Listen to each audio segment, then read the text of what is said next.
Good morning. This morning I'm reading about a man after God's own heart that made some really foolish choices and decisions that not only cost him, his family, but the nation as well. The Bible says in 2 Samuel 11 verse 1, it came to pass after the year was expired, at the time when kings go forth to battle, that David sent Joab and his servants with him and all Israel, and they destroyed the children of Ammon and besieged Rabbah, but David tarried still at Jerusalem. And my question is why is David still at Jerusalem when it's the time that kings go forth to battle?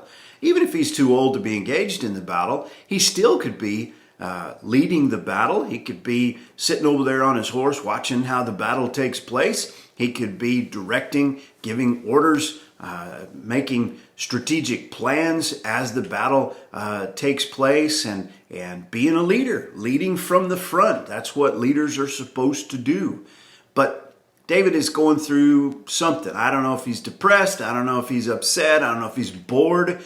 But whatever it is, sometimes people like to call something like this a midlife crisis that he's having. I don't know exactly what the deal is, but it's a foolish decision that he's made, and it's just gonna domino in his life. Watch it. It says in verse 2, and it came to pass in an eventide that David arose from off his bed and walked upon the roof of the king's house. And from the roof he saw a woman washing herself, and the woman was very beautiful to look upon. Now, maybe he was trying to sleep and couldn't, and so he got up, or maybe he'd been laying in bed all day. And if that's the case, well, oh my goodness, now here's another thing that's just a disaster for the king. Listen, man ought to get up and get around, unless you work the night shift, and that's okay. But laying around all day and then goofing around like he's doing instead of being a king. He's got things to do. He's got to, even if he's not leading the battle, he should be directing the affairs of the state. And instead, he's up on the roof of the palace and he's looking and he's searching and he's hunting, and it's going to get him in trouble.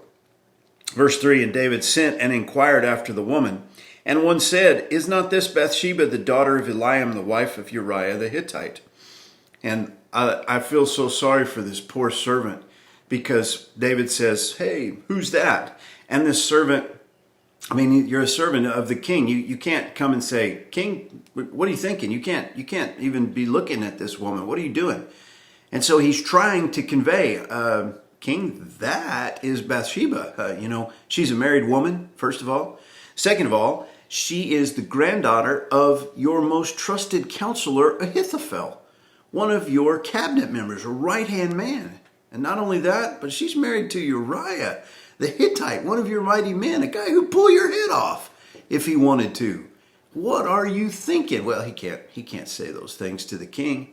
And it says, and David sent messengers and took her, and she came in unto him, and he lay with her, for she was purified from her uncleanness, and she returned unto her house.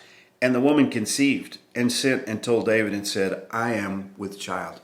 Now look at the dominoes that begin to fall. And you know the rest of the story.